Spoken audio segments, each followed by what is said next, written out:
بسم اللہ الرحمن الرحیم۔ جب اللہ نے ایک دفعہ نہیں قرآن میں 10 جگہ کہہ دیا کہ خلیفہ میں بناؤں گا، امام میں بناؤں گا،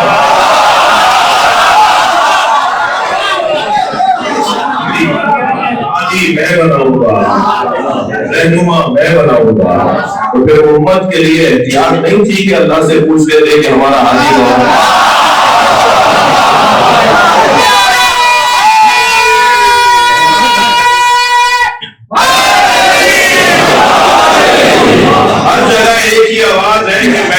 تقرریاں ہونی چاہیے، میرٹ پہ پارٹی ٹکٹس ملنے چاہیے، میرٹ پہ تبادلے ہونے چاہیے، میرٹ پہ داخلے ہونے چاہیے۔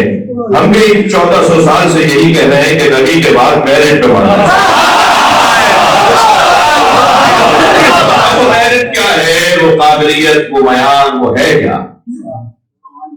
ہر ایک شعبے کے لیے معیار مختلف ہے، مگر امامت کے لیے جو معیار اللہ نے بنایا ہے، پہلا معیار تو یہ ہے کہ اللہ بنائے گا۔ ہمارے پاس کوئی نص ہونا چاہیے، ہمارے پاس قرآن سے کوئی آیت ہونی چاہیے، یا جسے اللہ نے بنایا ہے اس کا بنایا ہوا ہونا چاہیے۔ تو یہ مسلسل نص کا عنوان پائے گا۔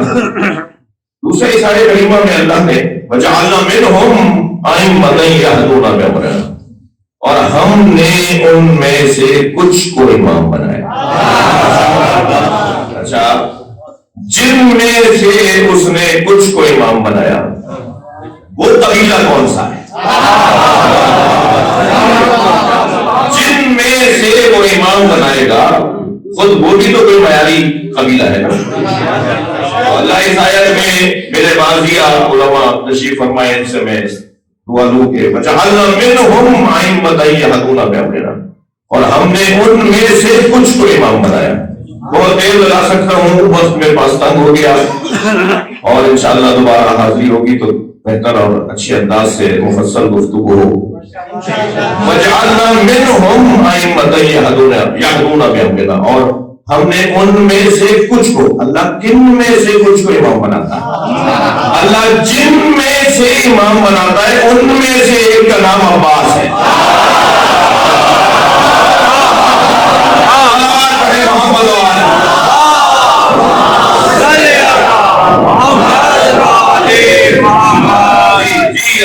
استاد قمر جلال بھی کہتے ہیں کہ مقام حضرت عباس کم نہیں تھا، قمر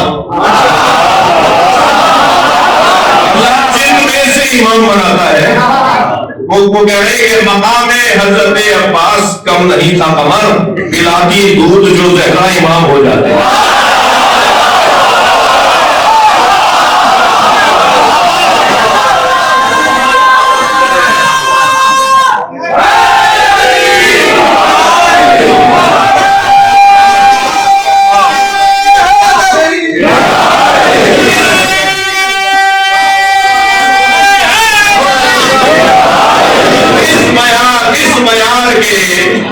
لوگوں میں سے اللہ نے حسن مولا کو امام بنایا۔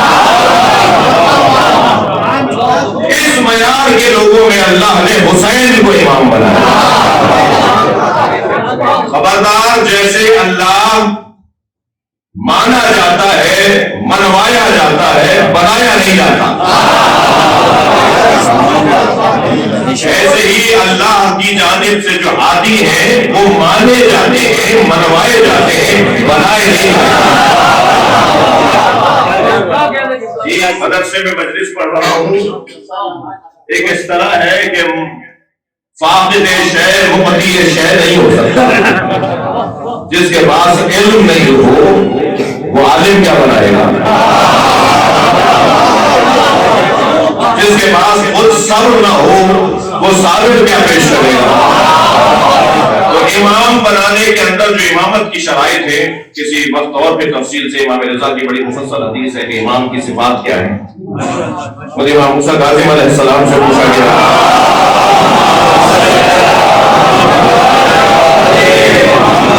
امام کی صفات کیا ہے؟ ائمہ اہل بیت نے ائمہ کی صفات بیان کی ہے۔ کہ جب عظمت اور فضیلت کے باب میں جائیں گے تو زیادہ سے جامعہ پڑھ لیجیے کہ امام علی نذیر نے اماموں کو ائمہ کو کیا کہہ کر سلام کیا ہے. السلام علیکم یا ائمۃ علم اللہ. سلام ہو اس قبیلے پہ کہ جو اللہ کا علم رکھنے کی جگہ ہے.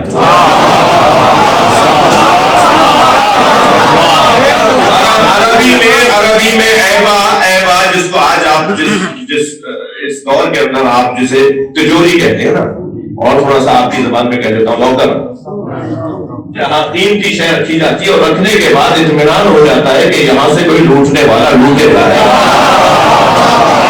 قیمتی اشیاء کو جہاں رکھ دیا جائے اور اطمینان کر لیا جائے کہ ابھی یہ محفوظ رہے گا، اسے عربی میں کہتے ہیں ایبا.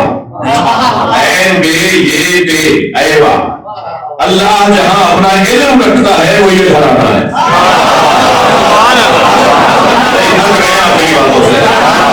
بھائی دیکھیے، اللہ جب اپنا علم کاغذ پر اتارتا ہے تو اسے قرآن نام دیتا ہے، اور جب پیکروں میں ڈھالتا ہے تو محمد علی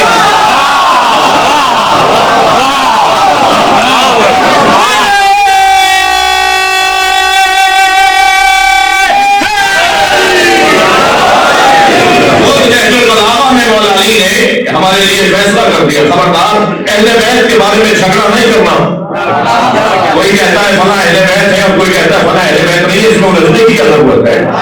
مولا علی نے فیصلہ کر دیا علمہم یخبرکم علمہم عن علمہم. ان کا علم ان کے علم کا پتہ بتائے گا. اہل بیت کو بتانے کی ضرورت نہیں ہے. ٹھیک ہے، کوئی کلندہ بحث ہے، میں اس کا بھی انکار نہیں کر رہا، لیکن اہل بیت تو صفات سے پہچانے جائیں گے، اہل بیت تو عادتوں سے پہچانے جائیں گے، امام تو اپنی کمالات سے پہچانے جائیں گے، اور امام کے چاہنے والوں سے بھی امام کو یہی توقع ہے. چال بتائے کہ علی والا جا رہا ہے، بتائے کہ یہ حسینی جا رہا ہے. کسی کو بتانے کی اور پوچھنے کی ضرورت نہ ہو کہ تم کون ہو. ہمارا رویہ بتائے کہ ہم کون ہیں. جس کو علی مانتے تھے نا، وہ جنازہ پکار کے کہتا تھا مجھے علی نے مارا ہے.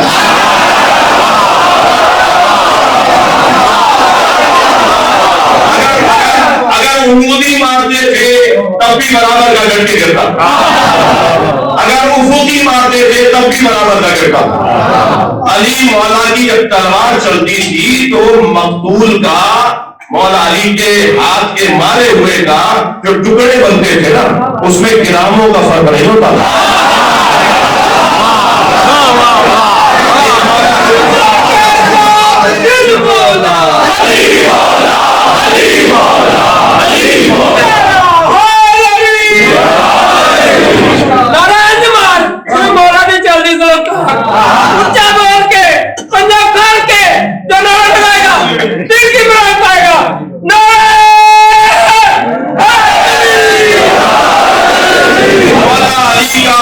ہوا جنازہ برابر کا کٹ کے گرتا.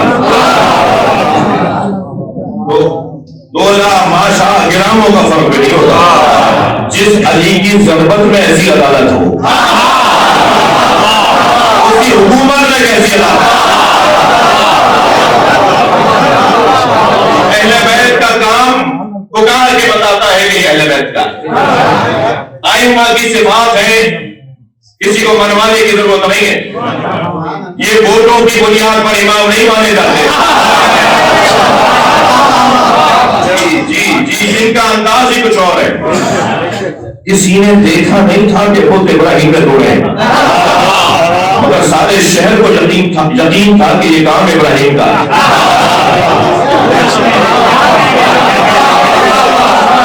سارا شہر تہوار منانے کے لیے باہر گیا ہوا تھا. حضرت ابراہیم نے موقع غنیمت جانا اور بت خانے میں جا کے کسی کی آنکھ پھوڑی، تو کسی کی ناک کاٹی، تو کسی کا کان کاٹا، اور کسی کا پیر توڑا، اور بڑے بت کے گلے میں کلاڑی لٹکا دی، اور بڑے اطمینان کے ساتھ ساری کارروائی کر کے آ گئے. اور جب یہ لوگ واپس آئے تو بتوں کا یہ حال دیکھا تو کہنے لگے ہو نہ ہو یہ اسی جوان کا کام ہے جسے ابراہیم کہتے ہیں. وطن یقال لہ ابراہیم، ایک جوان ہے جسے ابراہیم کہا جاتا ہے۔ اچھا، ابراہیم علیہ السلام کی اس وقت عمر 24 سال کی نہیں تھی، اچھی عمر کے تھے کہ جب یہ کہا گیا کہ یہ اسی جوان کا کام ہے جسے ابراہیم کہا جاتا ہے۔ کام بتائے نا کہ کس کا ہے؟ جی حضرت ابراہیم نے بت توڑے، بلا لیا، ابراہیم تم نے کیا یہ کام؟ فرمایا اسی نے کیا ہوگا جس کے گلے میں کلاڑی لٹکی ہے۔ آپ کا قرآنی واقعہ، آپ کا سنا ہوا واقعہ، تو حضرت ابراہیم نے فرمایا یہ اسی کا کام ہے جس کے گلے میں کلاڑی ہے۔ وہ تو ناک پہ بیٹھی مکھی نہیں جل سکتا۔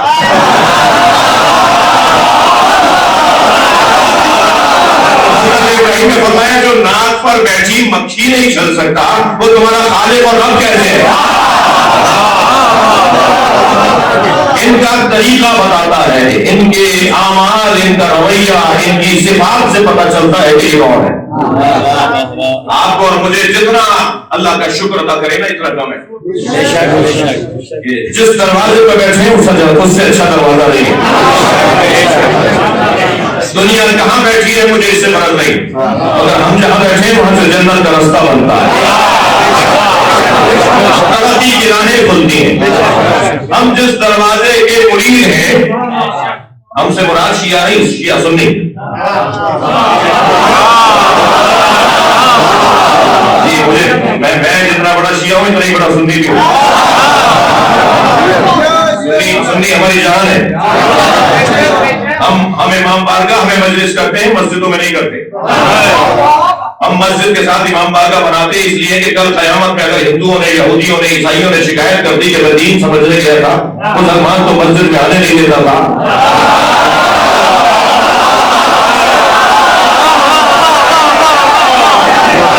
ہم مسجد اور امام بارگاہ برابر بناتے ہی اس لیے ہے کہ یہ امام بارگاہ حسین کا خیمہ ہے، ہر آنے والے حر کے لیے کھلا رہتا ہے۔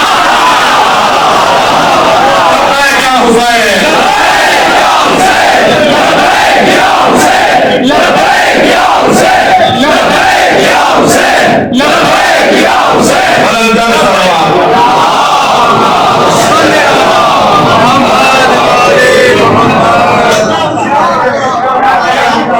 ہم سنی شیعہ محبان اہل بیت، موالیان حیدر کرار، مریدان زہرا، ہم سب اس بات پر متفق ہیں کہ بعد از خدا نبی اور نبی کے بعد علی۔ مولانا حسین نجفی صاحب میرے بڑے بھائی اور رفقا اور شخصیات اور علماء اکرام اساتذہ تشریف فرمائے، کچھ تک بندی بھی کر لیتا ہوں۔ تو پچھلے دنوں ایک کلام کہنے کی توفیق ہوئی تو میں نے عرض کیا تھا کہ مدینے خون کے سفر میں سراب کوئی نہیں، راستے میں دھوکہ ہے مگر علی کے راستے میں دھوکہ نہیں ہے۔ مدینے خون کے سفر میں سراب کوئی نہیں، خدا نبی کا علی کا جواب کوئی نہیں۔ آپ کی زمانے میرے ساتھ ہیں،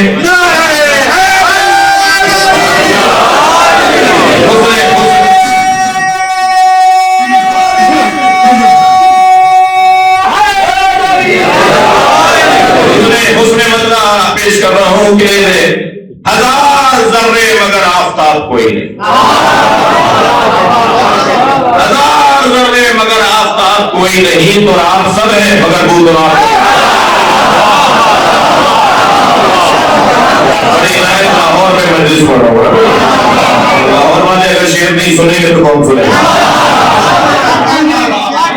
شاید مشرق اگر یہاں دفن ہے تو یہی تو شعر کا دور ہوگا۔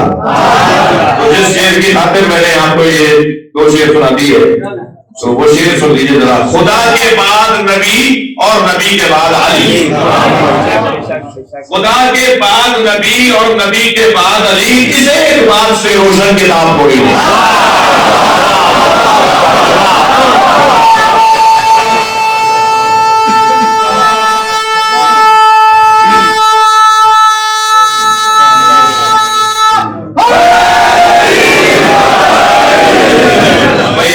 آپ کی سماعت دیکھ کر اسی کلام کے دو شعر اور سنیں۔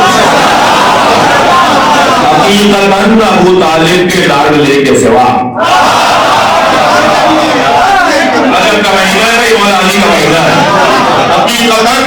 والد کے لاڈلے کے سوا نہیں ہے مثل رسالت کو آپ کوئی نہیں. اور سارا کلام نہیں سنانا آپ کو, یہ تو مثل اور سن لیجئے کہ کروں میں ترک تبرع یہ غیر ممکن ہے.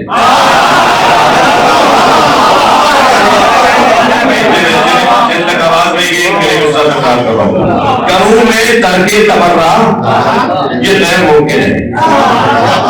کروں میں ترک تبرع یہ غیر ممکن ہے, مگر غلط ہے کہ اس کا نصاب کوئی نہیں.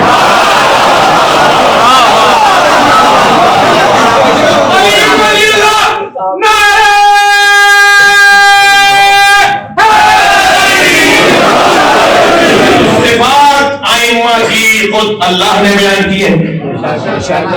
ہم معیاری لوگوں کو مانتے ہیں بھائی, کوالٹی والے لوگوں کو مانتے ہیں, میرے پر اترنے والوں کو مانتے ہیں. اللہ نے خود ائمہ اہل بیت کی صفات کو بیان کیا, خود ائمہ نے اپنی صفات کو بیان کیا. جن صفات کو اللہ نے قرآن میں بیان کیا ہے ان میں سے مثلا والذین ينفقون في السراء والضراء والكاظمین الغیظ والعافین عن الناس واللہ یحب المحسنین.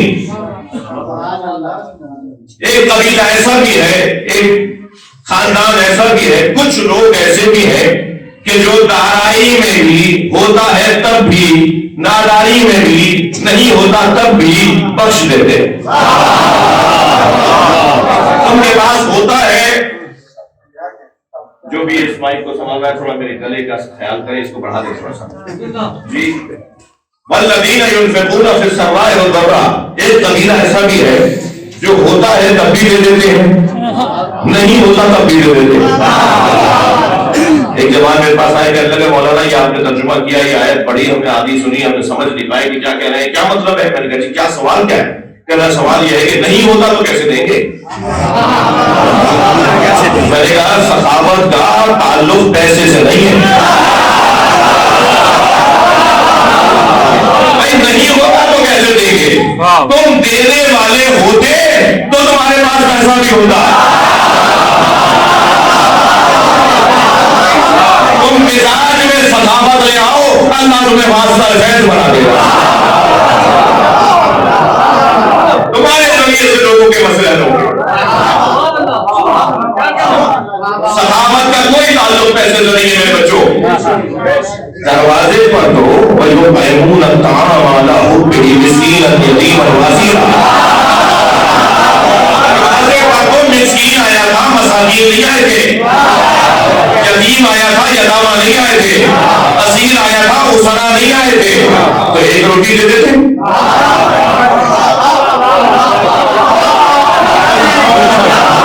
بھائی ایک روٹی دیتے تھے, اس کا پیٹ بھی بھر جاتا, آپ بھی افطار کر دیتے. یہ مانگنے والا اسیر ہے, یتیم ہے, مسکین ہے, مگر 5 روٹیاں دی جا رہی ہیں. مولا علی سے کہے مولا ایک روٹی لیتے تھے, اس کا بھی پیٹ بھر جاتا, آپ بھی افطار کر لیتے. تو جب نہیں علی کا جواب آئے کہ مانگنے والے نے کب کہا ہے کہ مجھے علی کی روٹی چاہیے.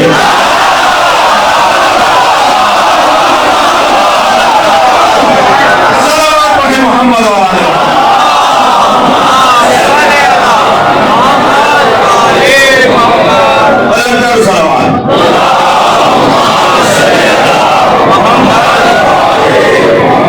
جتنے بھی اس گھر میں رہتے ہیں سب ادا کریں گے. یہ گھرانہ دینے والوں کا گھرانہ ہے. الذین ينفقون فی السراء والضراء والکاظمین الغیظ. قزم جب مشق بھر جائے تو پانی روکنے کے لیے اس کے دہانے کو رسی سے باندھنا پڑتا ہے. جب مشق بھر جائے تو اگر اس کا منہ کھلا رہ جائے گا تو پانی بہ جائے گا. اس کے دہن کو رسی سے باندھنا پڑتا ہے. یہ جو کیفیت ہے اسے کہتے ہیں قزم. اس کو کہتے ہیں قزم. قزم غیظ. اب یہ اضافہ ہو رہا ہے. قزم یعنی چھلکنے سے, بہنے سے بچانے کے لیے جب منہ کو بند کر دیا جائے تو وہ قزم ہے, اور یہ کام کرنے والا قاضی ہے.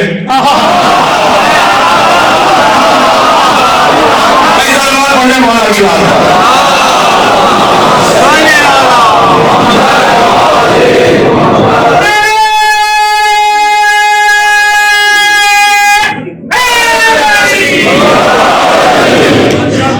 حضرت موسی کاظم علیہ السلام بلند تر صلوات.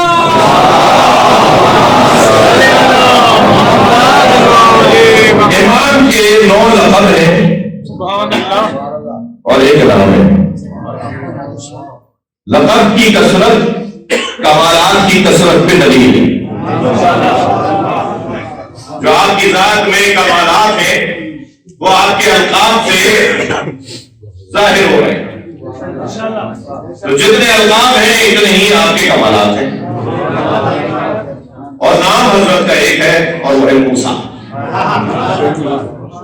میرے بچوں جوانوں، موسیٰ نبی بھی گزرے اور موسیٰ امام بھی ہیں. نبیوں میں بھی موسیٰ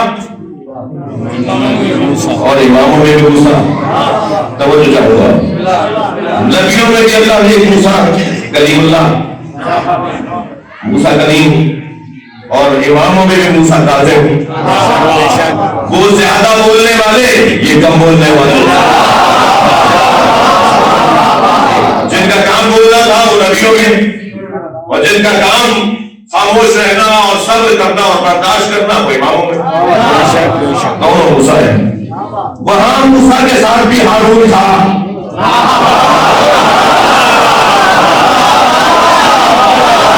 اور یہاں موسیٰ کے ساتھ بھی ہارون ہے، مگر وہ ہارون نبی اور یہ ہارون دشمن.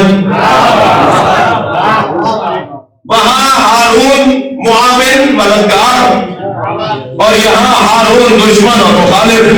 یہی تو ہمیں مدت سے پکارنا ہے کہ ناموں میں مت جانا.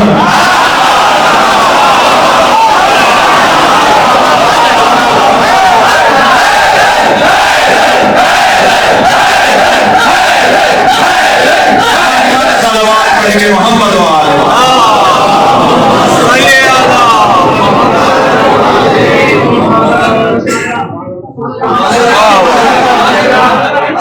ہم اگر نام کو اعتبار دیتے ہیں تو انہی ناموں کو جو اللہ نے رکھے ہوتے ہیں.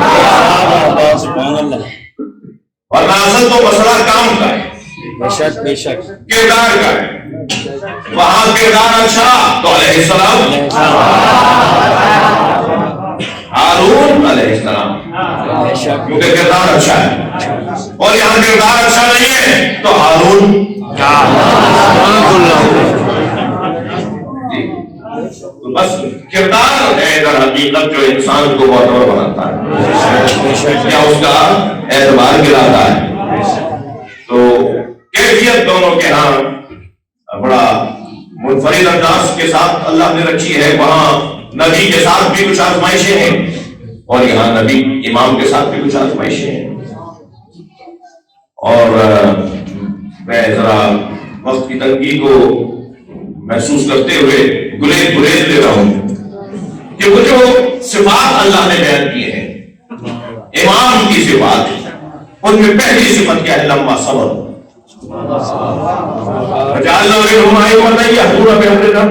اور ہم نے ان میں سے کچھ کو امام بنایا جن کی پہلی صفت یہ ہے کہ لمبا صبر ہو. وہ صابر ہے. صبر صفت ہے امام کی. اماموں کے لیے، ائمہ کے لیے صفت بارز روشن صفت ان کا صبر ہے، ان کا برداشت ہے، ان کی تحمل مزاجی ہے. لہذا سارے امام کاظم ہیں. تھک رہے ہیں آپ میری بات سے. سارے امام مرتضیٰ ہیں، سارے امام مجتبیٰ ہیں، ہر امام شہید ہے، ہر امام شہید ہے، زین العابدین ہے، ہر امام فاخر العلوم ہے، ہر امام رضا ہے، ہر امام عسکری ہے اور ہر امام مہدی ہے.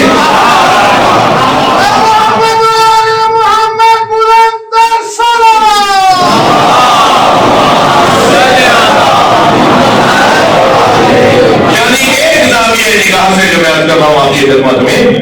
یہ ساری صفات سارے ائمہ میں ہے. لیکن جب صفت لقب بن جائے، یعنی جب بات آئے گی صفات کی تو سب کے سب عسکری ہیں، سب کے سب تقی ہیں، سب کے سب نقی ہیں، سب رضا ہیں، سب عسکری ہیں، سب کاذب ہیں. جب بات آئے گی صفات کی تو یہ سب کے سب ان صفات کے حامل ہیں. لیکن جب صفت لقب بن جائے تو اب ساجد چھٹا ہے، کاذب ساتواں ہے، عسکری گیارہواں ہے، مہدی آخری ہے، کیونکہ وہ صفت اب لقب بن گئی. تو سب کے سب یہ صبر کرنے والے لوگ انتقامی صبر ہے. آپ سال میں کچھ ایام کو ایام عزا کے نام سے یاد کرتے ہیں، محرم اور سفر. ایام عزا، ایام یوم کی جمع عربی کا لفظ، عزا عربی کا لفظ. عزا کے معنی ہے تعزیت، تعزیت یعنی صبر. تعزیت کرنے گئے ہیں بھائی، یعنی تلقین صبر کرنے گئے. عزا یعنی صبر، ایام عزا یعنی ایام صبر. اب ان کے ساتھ جن کے ساتھ وہ منصوبہ ایام ہے ان کی وجہ سے ایام صبر ہے کہ صبر کرنے والوں کے ایام ہے تو یہ ایام بھی ایام صبر ہے، یا چاہنے والوں کے لیے ایام صبر ہے. میں کہتا ہوں دونوں باتیں ٹھیک ہے. ان کے لیے ایام صبر اس لیے، ان سے منسوب ایام عزا اس لیے کہ دیوانی کے ہیں، ان کی قربانیوں کے دن ہیں، ان کی برداشت کے دن ہیں، ان کے شکر کے دن ہیں. اور چاہنے والوں کے لیے ایام عزا اس لیے کہ حضرت مختار فرماتے ہیں کہ حسین پہ رو رو کر اپنے سینے میں غصہ اتنا جمع کر لو کہ جب آخری حسین آئے تو مدد کرنے میں تاخیر نہ ہو.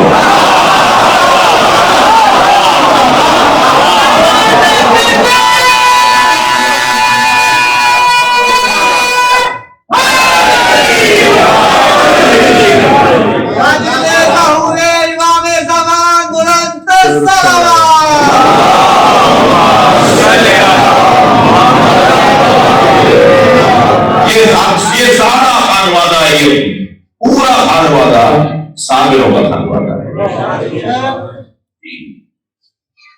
کیوں امام کے ساتھ یہ صفت لقب بنی؟ کاذب، برداشت کرنے والا، غصہ پینے والا. غصہ کس بات کا تھا؟ غصے کا کیا تعلق ہے؟ کیوں امام کو کاذب کہا؟ یہ وہ امام معصوم ہے کہ جن کے زمانے سے چاہنے والوں میں اختلاف شروع ہو. کچھ جائیں گے ان کے بھائی اسماعیل کو امام مانیں، کچھ انہیں امام مانیں گے اور انہیں پتا ہے کہ امام کون ہے، اور خود اسماعیل کو پتا ہے کہ امام کون ہے، اور خود امام جعفر صادق کو پتا ہے کہ امام کون ہے. لیکن ایک تعداد ہے نعرہ تو محبین کا لگائے گی کہ ہم محب ہیں، مگر امام پر اعتراض کریں گے اور یہ سلسلہ اور آگے بڑھے گا. ان کے فرزند امام رضا کے ساتھ کیا ہوگا کہ کبر سنی میں جب امام تقی کی آمد ہوگی، ولادت ہوگی، تو لوگ کہیں گے یہ ان کا بچہ بھی ہے یا نہیں. خود چاہنے والے قیافہ شناس بلائیں گے. امام کرسی پر تشریف فرما ہوں گے، قیافہ شناس امام تقی کو دیکھ کر بتائے گا کہ ان لوگوں میں اس کا بابا کون ہے. یہ کسی اور نے نہیں کیا تھا انتظام، یہ کچھ چاہنے والوں نے کیا تھا. میں ایک جملہ کہتا ہوں کہ صلح حدیبیہ میں شک کرنے والے تو اس خیمے کے لوگ تھے، مگر صلح امام احزاب پہ شک کرنے والے تو اس خیمے کے لوگ تھے. لہٰذا وہ تاریخی کمزوریاں ہیں وہ جو ہماری انسانی تقاضوں کے مطابق وسوسوں، توہمات اور شیطانی حملات کا اثرات انسان کی زندگی پر آتے ہیں، انہیں بہرحال ہلکا اور اشارتاً ہی صحیح دہرانے کی ضرورت ہے تاکہ ہم آمادگی کریں کہ جب آخری کاظم آئے، جب آخری رضا آئے تو پھر کوئی شک نہ رہے. سب کچھ تم نے تو دیکھ لیا تھا، تمہارے پاس تو معیار اتنا اونچا ہے کہ تمہارے پاس تو امام مولا علی کے زمانے کے مشاہدات، امام حسن کے ساتھ کیا ہوا مشاہدات، امام حسین کے ساتھ کیا ہوا مشاہدات، تمہارے پاس تو 11 اماموں کے مشاہدات ہیں. اب تو پھر گنجائش نہیں رہتی کہ آخری حسین کو تنہا چھوڑ دیا جائے، آخری علی کو تنہا چھوڑ دیا جائے. لہذا ائمہ اہل بیت کی سیرت پر جتنا غور کیا جائے گا اتنا یہ دور مضبوط ہوگا. انتظام کی ضرورت ہے، اہتمام کی ضرورت ہے. سب سے پہلا عنوان کیوں صبر، کاظم کیوں؟ اس لیے کہ اس دور کے اندر امام معصوم کے ساتھ یہ سب کچھ ہونا تھا. اور فرمایا کبھی یہی سے انگریز مسائل کے لیے ہوگا. اور فرمایا ہمارے ملک میں اگر کوئی بہت شخصیت جی مجھ جیسا ناچیز نااہل اگر 4 گھنٹے کے لیے کہیں چلا جائے تو پورا ملک پریشان ہو جاتا ہے. 14 سال قید میں تھے. اس وقت کے شیعوں کا کتنا بڑا نقصان ہے. کوئی ریلی، کوئی احتجاج، کوئی اجتماع ہوا، اس وقت کے شیعوں نے احتجاج کیا، جیل بھرو تحریک چلائی. اتنا بڑا امتحان تھا اس وقت کے چاہنے والوں کے لیے. نہیں تھے کیا چاہنے والے؟ امام موسیٰ کاظم کے چاہنے والے کیا نہیں تھے؟ بہت بڑی تعداد میں تھے. جب پورے بغداد سے جنازہ اٹھایا جائے گا کہ کتنے بڑے تعداد میں چاہنے والے ہیں. سینکڑوں میں نہیں، ہزاروں کی تعداد میں جنازے میں تھے. رونا اس بات کا ہے کہ جو قانون دینے آئے وہ جیل سے چھڑوانے کو نہیں آئے. یہ امتحان تھا، یہ اس وقت کی آزمائش تھی. خود امام موسیٰ کاظم کا قسم اور برداشت دیکھیے کہ اپنے چاہنے والوں سے کہتے ہیں آپ کے بعد وضو ایسے نہیں ایسے کرو گے. آج کے بعد ہمارا حکم ہے کہ وضو بدل دو تاکہ تمہاری جان بچ جائے. ہر آئینے کو آئینہ بردار چاہیے. تم زندہ رہو گے تو ہمارا نام لو گے نا. اپنے چاہنے والوں کو کیسا بچایا؟ اگر تم ہی مان دیے گئے، تم ہی دیوانوں میں چن دیے گئے، تمہارا ہی نشان مٹا دیا گیا، تو آگے کیسے تم اس عالم کو لے کے چلو گے؟ اس زمانے کے لوگوں کا کتنا بڑا امتحان تھا کہ ان کا امام 1-2 سال نہیں، یہ 14 سال کی جو تعداد اور عدد اور سالوں کی تعداد بیان ہوئی ہے، بہرحال اگر صحیح بھی ہو تو اتنا ضرور ہے کہ 4 سال سے زیادہ امام قید میں رہے. میں آج ہی اہل سنت کی ایک کتاب پڑھا تھا جو امام موسیٰ کاظم انہوں نے لکھی، ایک بزرگ عالم نے، سنی عالم نے، انہوں نے لکھا ہے کہ 9 مرتبہ قید میں گئے.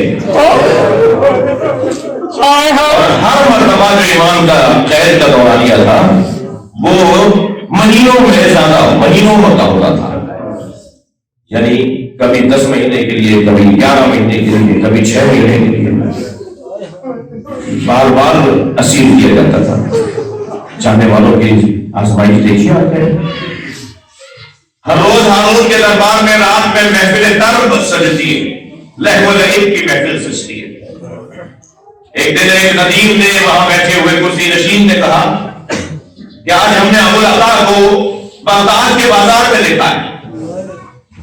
تو ہارون نے کہا ابوالعطا تو مدینے کا شاعر ہے، بہت بڑا نام، بہت بڑا ادیب ابوالعطا، یہ تو مدینے کا رہنے والا ہے، یہ بغداد میں تم نے کیسے دیکھ لیا؟ کہا میں نے خود دیکھا ہے.